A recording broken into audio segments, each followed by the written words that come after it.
ജീവപര്യന്തം തടവിന് ശിക്ഷിക്കപ്പെട്ട കുറ്റവാളികളെ നിശ്ചിത കാലയളവ് പൂർത്തിയാക്കിയ ശേഷം വിട്ടയക്കണമെന്ന് സുപ്രീം കോടതി ഉത്തരവിട്ടു. Justice BV Nagarathna, justice KV Viswanathan എന്നിവരടങ്ങിയ ബെഞ്ചിൻ്റേതാണ് വിധി. ജീവിതാവസാനം വരെ തടവ് എന്ന് പ്രത്യേകം നിഷ്കർഷിച്ചിട്ടില്ലാത്ത കുറ്റവാളികളെ വിട്ടയക്കാൻ ഇളവ് ഉത്തരവ് ആവശ്യമില്ല എന്ന് കോടതി പറഞ്ഞു.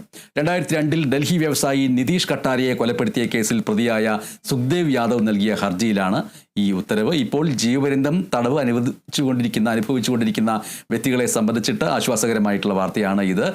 ജീവപര്യന്തം തടവിന് ശിക്ഷിക്കപ്പെട്ട കുറ്റവാളികളെ നിശ്ചിത കാലയളവ് പൂർത്തിയാക്കിയ ശേഷം വിട്ടയക്കണം എന്ന് സുപ്രീം കോടതി ഉത്തരവിട്ടിരിക്കുകയാണ്. ഇടവേള.